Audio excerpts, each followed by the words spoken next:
Hello learners, welcome to this channel. In this video, we will learn about Python, and this is a Python playlist that we will be learning whole Python programming on this channel. So this is our first session on Python. So Python is a high level general purpose programming language with an elegant syntax that allows programmers to focus more on problem solving than on syntax errors. So it is more like, you can say English language, very easy to read, very easy to write. So one of the primary goals of Python developers is to keep it fun to use. Python has become a big buzz in the field of modern software development, infrastructure management, and especially in data science and artificial intelligence. So it was created by Guido van Rossum and released in 1991. Previously, he was working for Google. I think now he is working for Microsoft. So it's very easy to use, and it's more like English. So let's go ahead and see the features of Python. So actually, let me tell you, Python works on different platforms. Like you can use on Windows, Mac, Linux, anywhere. It has very simple syntax similar to English language. Python has syntax that allows developers to write programs with very few lines, other than compared to other languages that we have, C, C++, Java. So Python runs on an interpreter systems, meaning that code can be executed as soon as it is written. This means that prototyping can be very quick. Python can be treated in a procedural way, an object-oriented way, or a functional way. So uh, let's not get waste our time and see how you can write your first program in Python. So simply we can use a predefined function print, and inside that you can uh, give strings or numbers, anything, and it will work. So let me show you. Here I have written print, and inside that I have given a string that is hello world. You can give anything, whatever you want, and it will work for you. So suppose hello,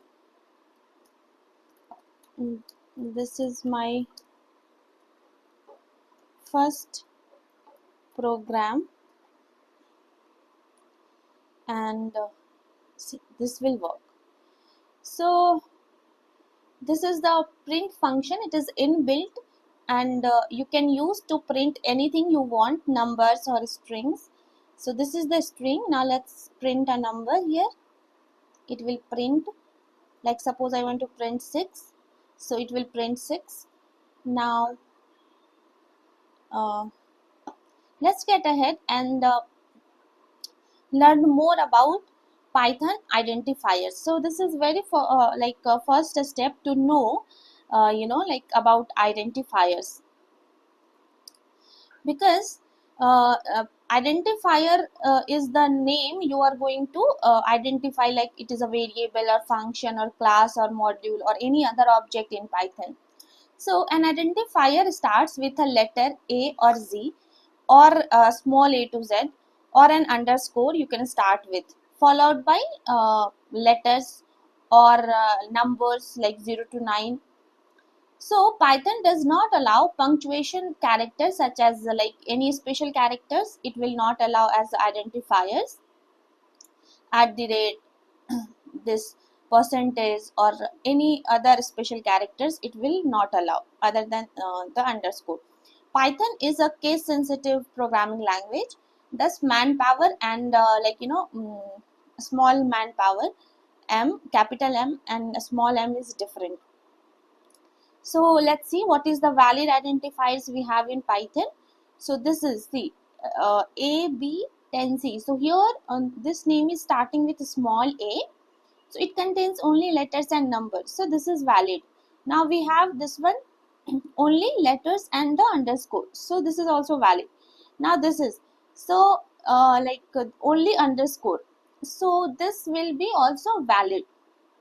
because I have initially told you, see, identifiers can start with underscore, so this is valid, and underscore abc, this is also valid.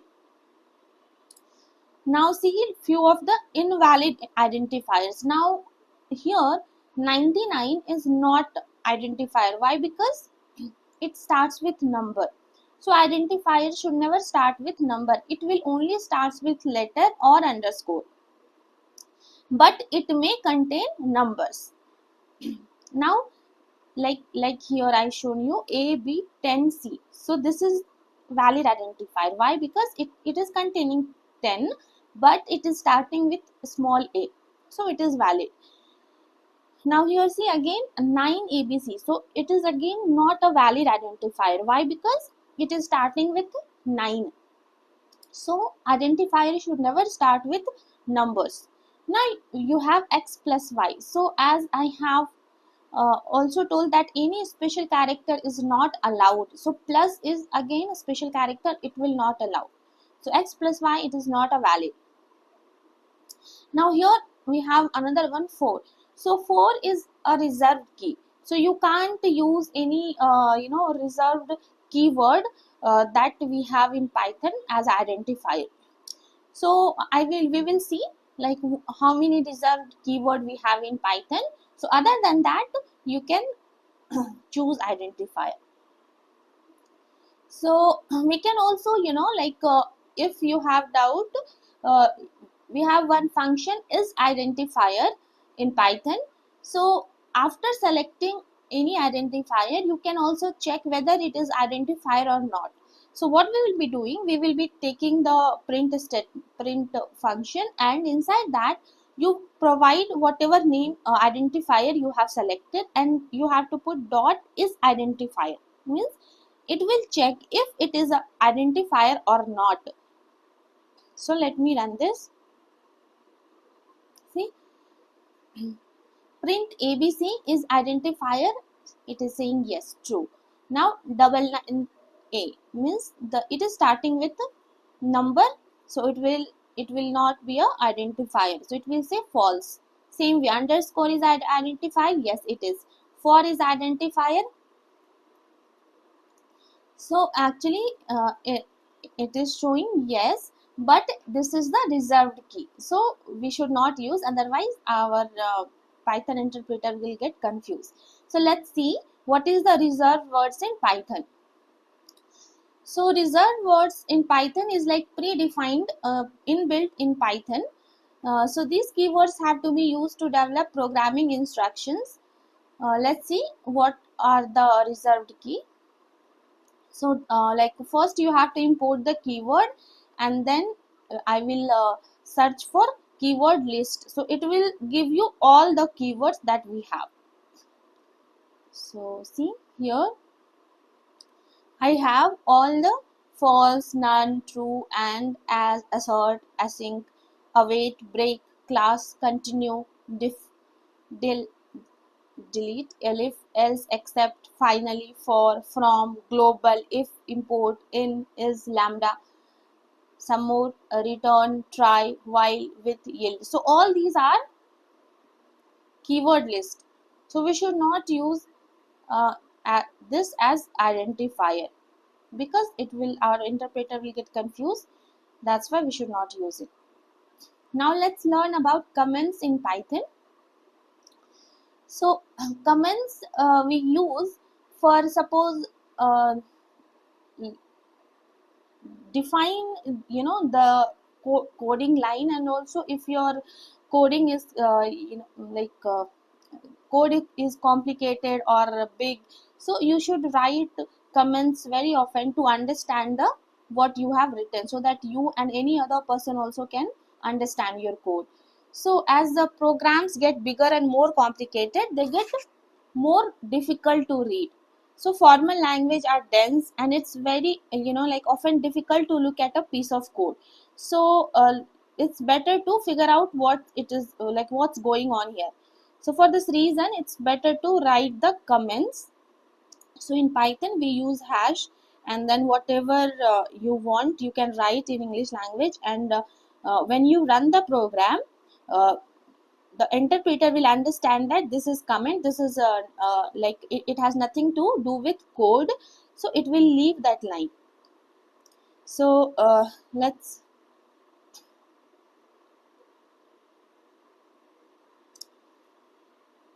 see here, this is the program I have written. So this is one variable I have taken, and then I want to take the percentage out of it. Now what I have given, like here there is a caution, I have given that in comment, so it is an integer division. So this program, when we will run, the interpreter will understand that this has nothing to do with the code, it will only run this part, and it will leave the line starting with hash. So yes, so everything from the hash to the end of the line, it got ignored. So let's see, let's go ahead and learn about variables in Python. So this is very important, because without this we'll not able to store any data in our code, and we will not able to do operation. So variables are nothing but containers for storing data values. So Python has, like, in Java or in C, C++, we have to define the variable name, and then after that next step would be we will store the value in it. But in Python it's nothing like that. You directly take any variable name, and same line you need to store the value in it. So a variable is created the moment you first assign a value to it in Python. So here I have taken a variable x, and I have stored a number 5. Then I have another variable that is s, and I am keeping a string value hello in this. So let's print both of them. So it is printing x and printing s. So 5 and hello got printed. So variables do not need to be declared with any particular type. In other language you have to also give type of the variable, like if it is integer or string, but in Python you can directly give numbers or strings, and you can even change type of the variable after they have been like assigned. After that also you can change the type of variable. So this can be done with casting. So like this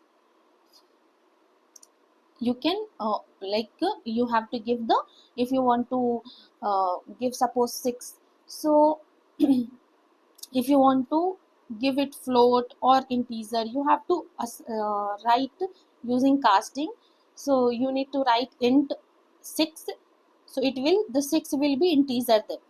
Now in the third line z, here I have written float 6, means here the 6 will show as float, and then in the middle I have given 6 as string, so str. So this 6 will work as a string, it will, now it will not be a number anymore.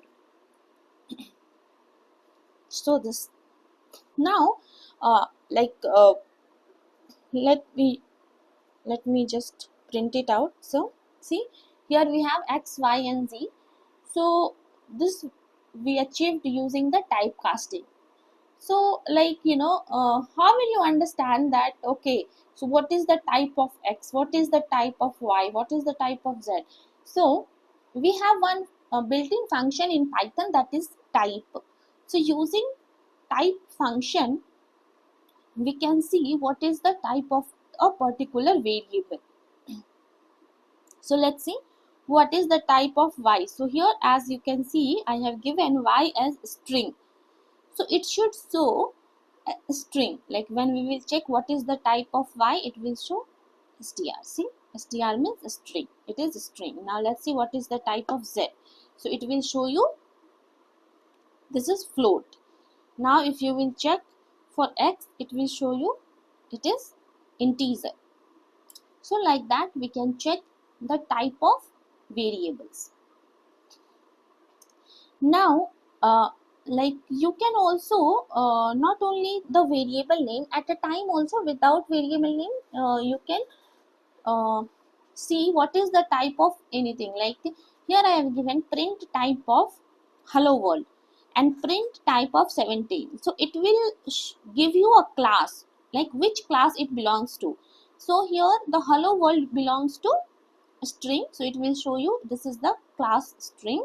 And next we have number 17, so it will give you this is the class integer.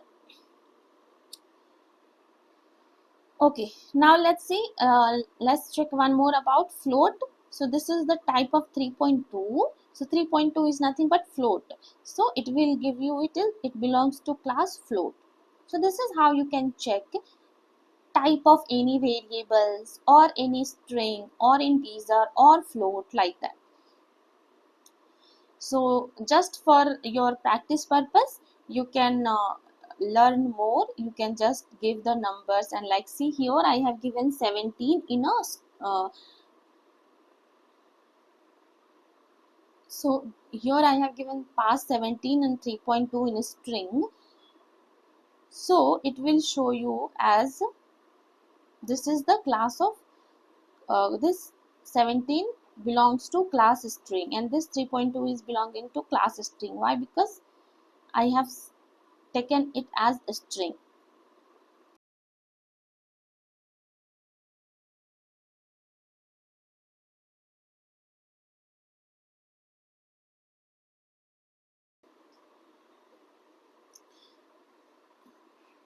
In Python, string is always be in single quote or double quote you can keep, but numbers will always be without quotes. But if you keep numbers in single quote or double quote, it will become a string. So here I have given print and type of 17, which is in single quote, and 3.2, which is also in single quote. So it will give you a type of a string, it will not give you type of numbers. So here you can see belongs to class string. Now let's see. When you type a large integer, you might be tempted to use commas between groups of 3 digit, as in like when we write like 1 lakh or 10 lakhs, like that, 1 crore. So this is not a legal integer in Python, but it is a legal expression, right? So here next, if you can see, I have given integer. Now if I will write like this, it will show syntax error. Leading zeros in decimal integer literals are not permitted. So you have to use an this zero prefix for octal integers. So this is like comma separated list of 3 integers. This is not allowed. So this is the first examples. Here we saw that this is the semantic error. So before that you have to use the zero o prefix for octal integers. So like next video we will be learning about Python operators and assignment operators, and we will be doing more exercises on this. For this video, that's it. I hope you like the video.